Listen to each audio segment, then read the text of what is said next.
LOS. That was Cheap Trick. Southern Girls. And before that was the Raspberries. But a track called Tonight. And the time is 8 minutes after 12 bells on a lovely sunny Thursday. And we're here with my guest, Fee Waybill. How are you, Fee? I'm good, Steve. I'm pretty good. I've been doing really well lately. Really well. Yeah, band's been doing great. You know, a lot of gigs, 80s gigs coming in. We just did a big 80s cruise from Fort Lauderdale down to Jamaica and back with a whole load of 80s bands. Rick Springfield, Loverboy, Billy Ocean, Mike and the Mechanics, Thomas Dolby, Berlin. It was great. How long was that? How long did that go on for? For a week. So is it a band a night or something? Yeah, band at night. Band in 2 shows. Yeah. 2 shows per night, 6:30 and 9. The old matinee show. Yeah. I don't like doing 2 shows a night. I don't. We won't do 2 shows a night. We won't do it. How long was you playing for a night? They only wanted 75, 80 minutes. It was a quick set. Usually the tubes do more than 2 hours.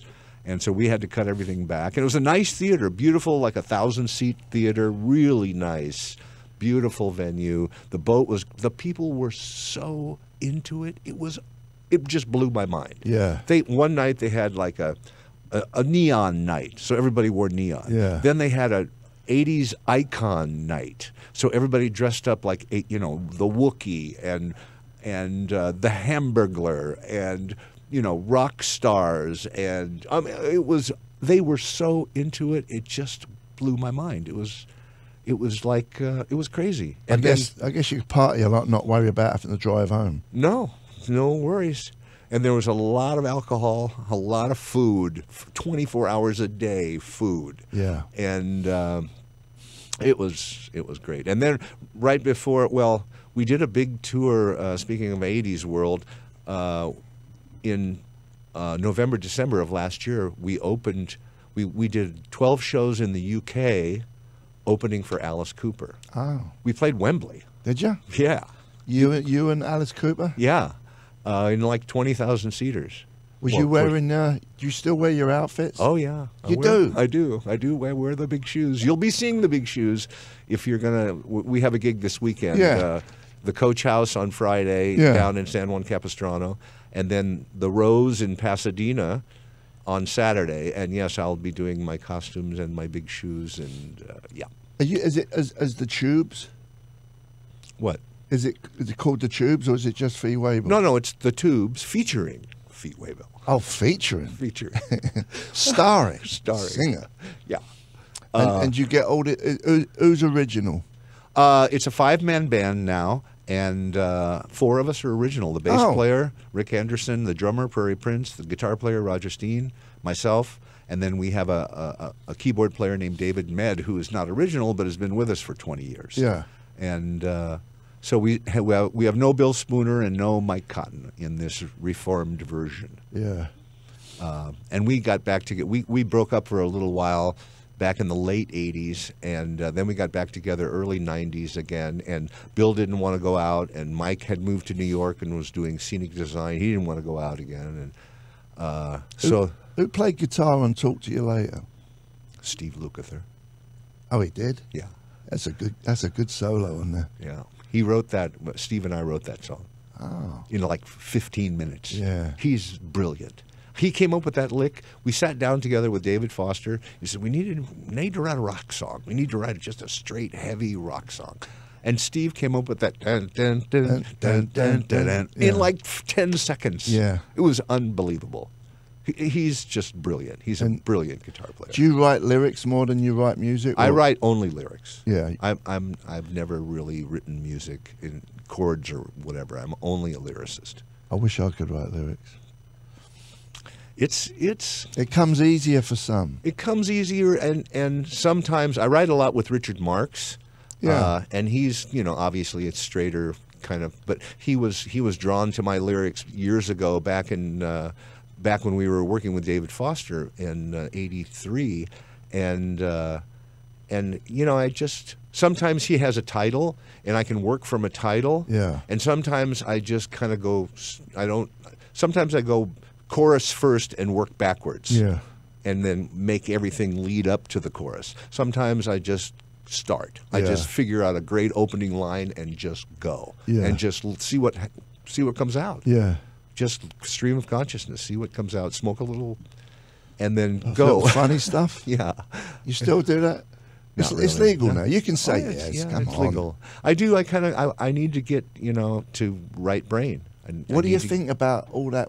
There's about 50 different types now. What do you think about all that? Or did you still like the old ones with the little bits of stuff in it? Seeds. I don't. No seeds. No seeds. I pretty much don't smoke it. I vape. Okay. And I do very seldom. My tolerance is so low. I take just the little tiniest hit, and I just get loopy. Wow. Mostly lately, I've been writing poetry. I have a poetry book. I wrote one book of poetry that's not related, not song lyric. Yeah. Just poetry. Yeah. And I'm almost got my second book done, and I do that like totally straight. Sure you do. Yeah. Sure. Oh man, did you go to school? I'm trying to figure out how to, can you get good at writing lyrics, or is it Yes. something you just at? No, it's a craft. It's a craft. And to get good at a craft, you have to do it and do it and do it every day. Yeah. You absolutely can do it. Yeah. You can, get yourself a Mead notebook like I have. I don't even, I'm old school. Yeah, I you don't don't I don't use the write it thing. on my Yeah. phone or on my computer. I get a Mead notebook and I just go and do a little bit of something every day. And you kind of go for a while, and if you kind of lose the muse, you go, okay, never mind. I'm Yeah. done.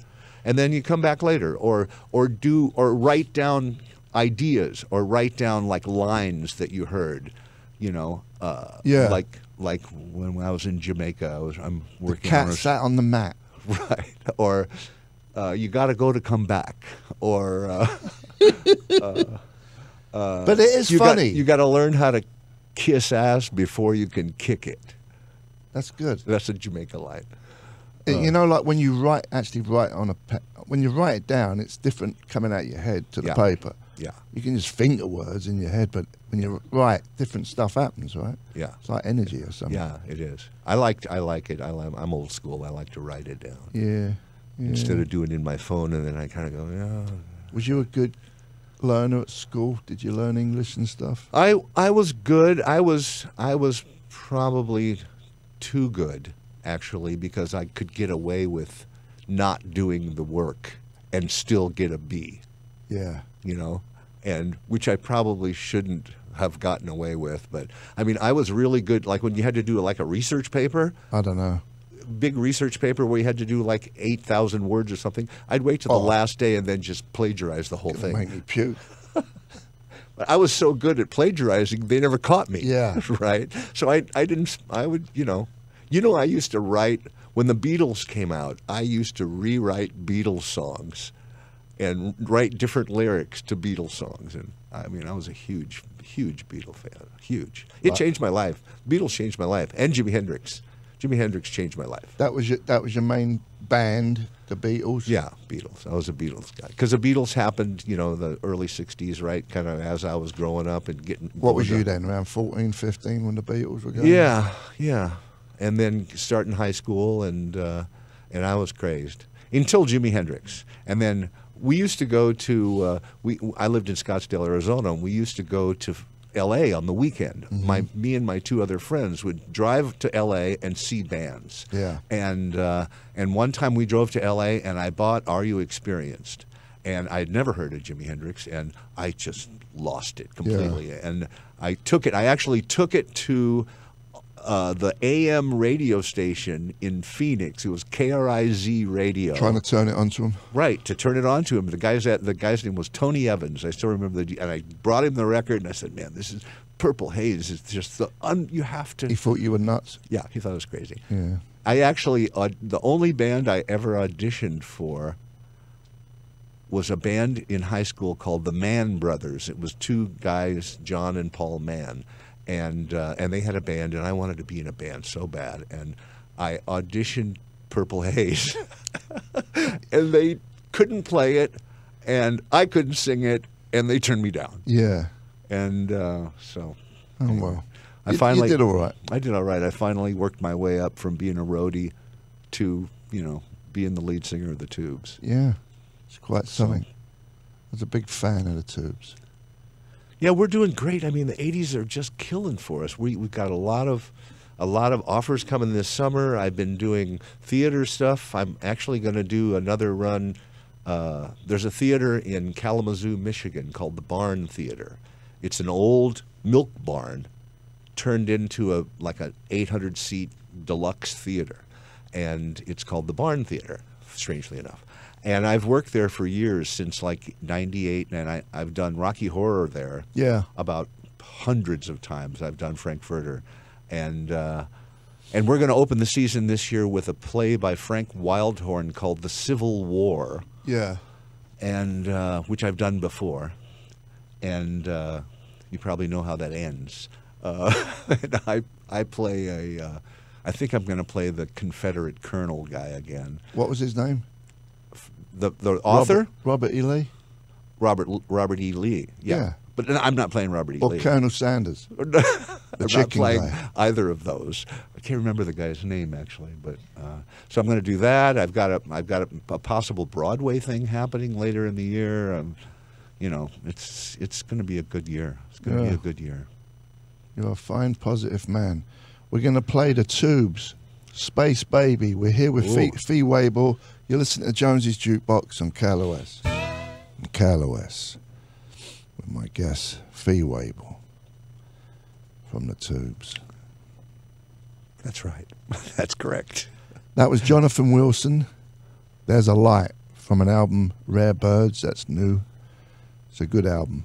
Then we had Jimi Hendrix, Angel. Then the Tubes, Space Baby.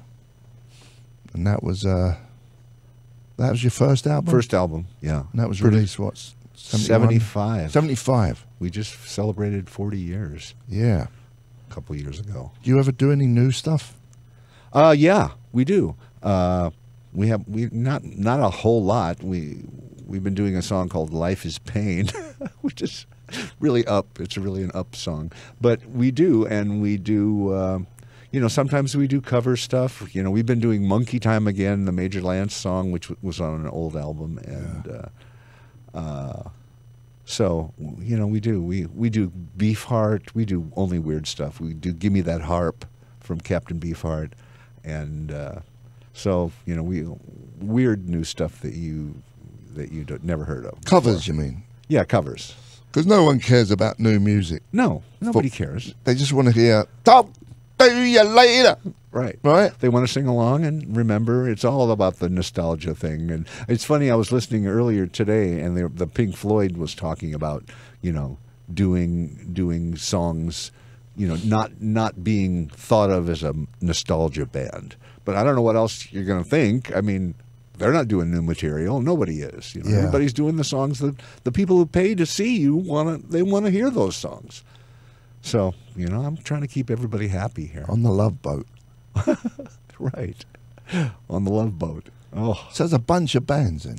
Yeah, there was like 15 bands. Tommy Two-Tone, Thomas Dolby. It was great. Did you get paid? I mean, do they make... what is it, a person in on that? Like... A few grand per person. Oh yeah, at least. And they have packages, and it doesn't include alcohol. And there's all kinds of merch. There's all kinds of levels of packages you can get. VIP meet and greet. Oh, there's meet and greets, autograph signing.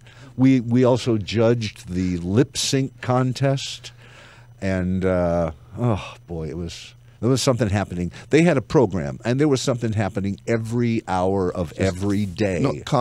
They couldn't stand having a bored 5 minutes. No, every hour was programmed, and there was cover bands, 80s bands, playing out at the pool. There was a stage at the pool, so they were playing constantly, the whole time. Happening. Constantly something happening. They played music until 3 o'clock in the morning. Our show ended at like 10:30, and then you go upstairs and the cover band plays until midnight, and then another cover band comes on and plays until 3 in the morning. And oh my, it was unbelievable. It was unbelievable. Sounds like a nightmare. Well, Rick Springfield was the host, and so Rick, introduced people and did signings, and he played the last set of the last day, and he was on here a few weeks ago. Rick was. He's a good guy. Great guy. I like him. I like Great Rick. guy. I like him a lot. So we spent a few months together. I remember. Around 1980. Correct. In Vancouver. In the winter.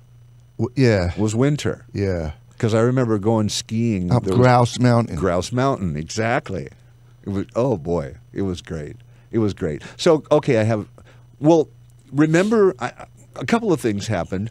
You and Paul and I, a couple of times, went out to bars late at night in Vancouver after shooting all day. And I'll remember one night where, I don't know if it was you or Paul, but somebody was chatting up some good-looking girl who was the girlfriend of some giant lumberjack guy.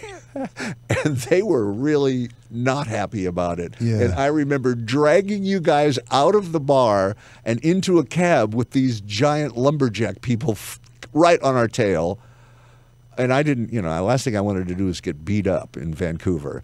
Although it ended up, the other thing I was going to tell you, remember there was a scene in the bus. So the movie was about Ladies and Gentlemen, The Fabulous Stains is the movie. Right. Which starred Ray Winston. Right.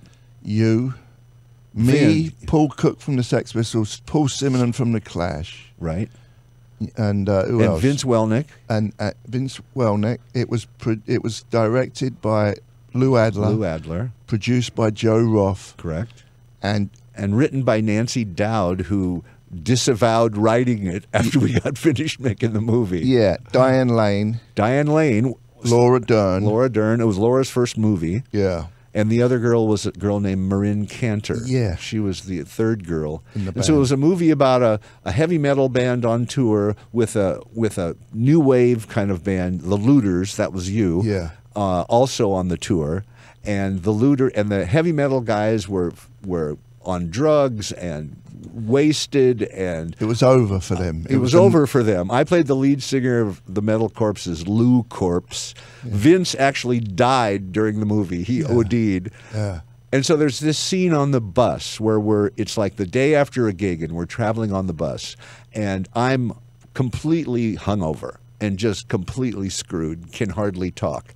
And I start giving grief to Ray, who plays the lead singer of the Looters, right? And I start giving grief to him. And so the scene is, I start talking about him, and then Ray gets up and he walks over and he's supposed to hit me. Yeah. And we do the rehearsal, and there's like a camera down in the front of the bus pointing back, right? And I'm looking forward. So they say action, we start the thing. Ray, we say the lines, Ray gets up, turns around, and hits me in the eye as hard as he can. Yeah. He doesn't pull the punch. He hits me right in the eye as hard as he can. And I'm just shocked. You're supposed to, and I kept talking, I kept saying, and the cameraman, I'm seeing the cameraman, and he's going, keep going, keep going, keep going, don't stop, keep going. And, is that the one they used? And yeah. And then as the camera continued, my eye swells up and turns black. Yeah. And and Ray just, Ray is a big star now. And why do you think he did that? I don't know. I think he just got carried away. I don't think he did it on purpose. Well, he was in an aggro film before that called Scum, where he's bashing people around. Oh, really? I didn't. I thought it was Quadrophenia before that. But well, he did that. He did that too. Yeah. And he was so apologetic, and he says, "Oh man, I'm sorry, I didn't." And we had to we were filming out of order, and in the movie, so they had to take 3 or 4 days off because the next scene was a scene that had happened before that, and I couldn't have a black eye, so they had to wait, and then wait till the eye went down, and then I don't think anyone knew what was going on. Oh, well, no. Nobody knew it. It was a big party. It was a party. The Denman Inn. Remember the Right, Denman the Inn, Denman Inn, the downtown hotel. Vancouver? And Lou Adler was just Lou would smoke pot with us. Yeah. And There you are again, smoking pot. there you go. In the movie, you're smoking pot. Yeah. You do a scene where, oh man, nectar. Right. You remember that? Yes, I do. One night, Lou came to my room and said, "We're going to go meet Jack and go to a Seattle Sonics game in Seattle." And I went, "Jack? Jack who?" Jack Nicholson. Yeah. So we got on a private plane, flew from Vancouver to Seattle. We meet Jack at the game, and we sit on the bench, on the Lakers bench, and they're playing Supersonics. And then we go to a restaurant afterwards and smoke more pot with Jack and Lou. Yeah. Oh, so anyway, the drug story, this is classic. There's a scene where Vince and I are supposed to score coke from a coke dealer, right? Yeah. And the coke dealer is, in Canada, you have to hire 30% Canadians to be in your movie. Right. Right? So the coke dealer in the movie was a Canadian guy. And he was a real coke dealer. And, well, we didn't realize that, but they give us this fake coke to snort. But it wasn't. Well, we did the rehearsal, right? It's inositol, it's baby laxative. We do the rehearsal, and then go, okay, action. And so the coke dealer guy goes, "Well, I'm not snorting that crap anymore," and he whips out a bindle of real coke, and I couldn't believe it. And so we did and I didn't snort coke. I was not a coke guy. I never snorted coke. Sure. No, never. I know. Because of my voice. And I was the singer. I couldn't do it. Okay, come on. And so we had to snort 8 takes where, this point of view, that point of view, the overall master, the this, the that. And I mean, by the 3rd or 4th take, I was just gone. I couldn't believe it. And I couldn't say the lines. And I was going, what? We said, "Well, how much is it?" And the guy goes, $250. And we went, $250? I said, "Well, could I get an 8th?" So anyway, it was just the whole show the whole movie was just gone, completely gone. And Laura Dern, it was her first movie. Remember, she had a chaperone because everybody was hitting on Diane. Yeah. Ray was hitting on Diane pretty hard, and Laura was. And he was 16. there with his wife too. Yeah, well, I didn't know that, but Laura was 16 and gorgeous, and people were hitting on her, and she had a chaperone with her that stayed with her the whole time. Laura did, yeah. And Diane had her mum there. Right, she had her mum there, and it was so weird. The whole thing was so weird, and I actually ran into Laura not too long ago, about a year ago or so, in Brentwood, and I walked up to her and said, "Hi, Laura, remember me?" And she went, "Oh," and I had completely forgotten, but I gave her a whole speech about when she was 16 about drugs. Yeah. I said, "Laura, you can't. You're going to be a big star. You cannot get into drugs. Yeah. Don't do it. You'll be so much happier if you just don't do it." Yeah. And she remembered, and she said, a year ago, she says, "That talk you gave me, it just changed my life and saved me from, becoming." So anyway, She should give you a percentage of her movies. See, I run into her a couple of times. She's very sweet. very sweet. Very sweet girl. And she's a great actress too. Yeah. And she's married to a musician, right? She's married to. I'm not sure. But she's in that news show, the one that's set in Monterey, or what's it called? Little Lies or something. Oh, yeah. She's in there. Right. Let's play She some is. music. We're here with Fee Waybill from the Tubes. You're listening to Jonesy's Jukebox on KLOS. Driving Talking down about- the street on the way to Virgin, and sure enough, the cops are there. We get to Virgin Records, and the cops are there, and they're waiting for us. And so Ricky says, when they tell you to turn down the music and get off the truck, don't do it. And you're going to get arrested, and it's going to be big publicity, and I'm going to take care of it. And I went, okay. And then the cops come up and go, okay, turn down the music, get off the truck. So everybody else gets off the truck except me. Oh, no. They get off the truck, and I went, no, I'm not getting off the truck. Get off the truck. No, I'm not getting off the truck. Okay, well, you're under arrest. And they get up on the truck, and they handcuff me, and they take me down off the truck and straight to jail. And swear, straight to jail, and there's Ricky waiting in the the jail. Yeah. And they like bail me out. He must have known somebody. I don't know. They bail me out right away, and set some court date for months later. And what was the not conviction? What was the arrest? What was it called? It was called obstruction. I think it was called obstruction. Yeah. It was not obeying the officer. And sure enough, my picture's on the front page of the Daily Mail next day, and also the front page of the Financial Times. Wow, because you're dressed up like a suit right? guy. Because I'm dressed up, and they bought it. They went, oh, so it was a big deal. And of course, I never made it back to the in-store, but that guy was just something else. Did you have to? Did it hurt your visa? No, it didn't go on none of that. No, that was good. I guess they fined us some kind of money. I never had to go back to face. Someone a court. pulled some strings. Right, I pled guilty, and they gave him whatever, £250, and that's it. You're done. Yeah. But I love going to England. I love England. It's like my favorite country in the world. We had a great trip last time, and we're hoping to go back again in the fall, and I don't know. We're still negotiating with agents and promoters. And stuff. Yeah. We're here with Fee Waybill, if that's who you're wondering who's that voice is, of the Tubes. He's playing tomorrow night, Friday, at the Coach House in San Juan Capistrano, and Saturday, March 31st, at the Rose in Pasadena. We're going to visit the Duke. We'll be back. Thank you. You're listening to Jonesy's Jukebox. KLOS. That was Squeeze. Take Me, I'm Yours. That was Fee's request. Yes. I'm a big fan of Squeeze.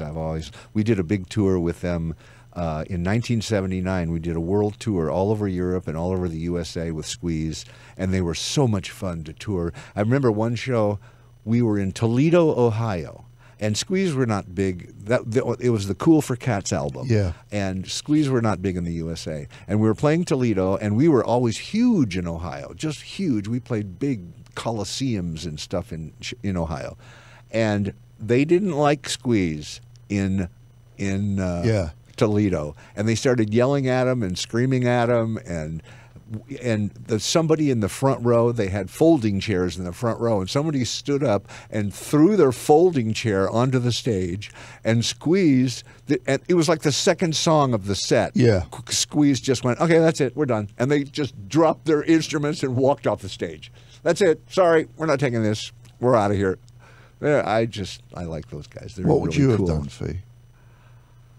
Well, I actually got arrested there was a show in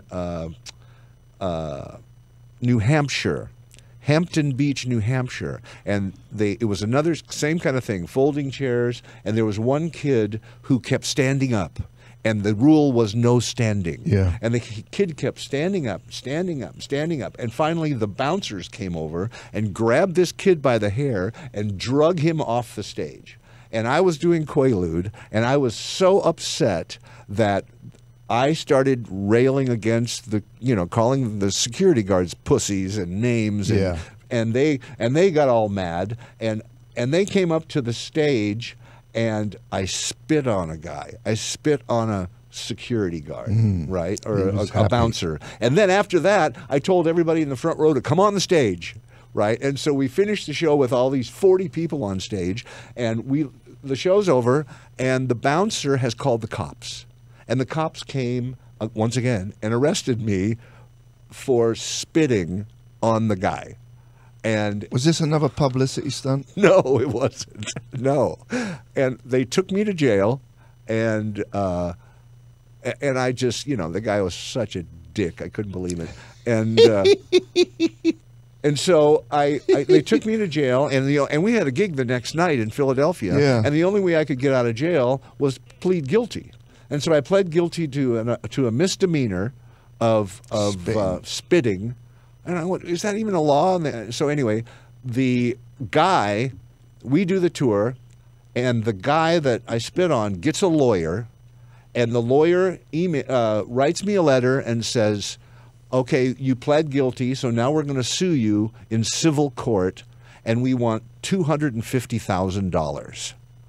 Oh man. And I just, oh, what? And so I had to get a lawyer to defend myself.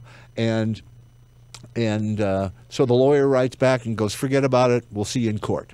So then the guy sends me another letter, and he lowers it to $100,000. And we send another letter back going, no, forget about it. We'll see you in court. Yeah. And Comes down. So then finally the ending of it is the lawyer says, write the guy a check for $500 and mail it to him, and with a letter saying, when you cash this check, We're done. we're done. So that's what happened. The guy cashed the $500 check, and we were done. That was a relief. It was a relief. I mean, and this guy was a big guy. He was some big. The guy could have just pounded me into jelly. Yeah. You know, but What no. year was that? What year was that? That was 90. We were playing with.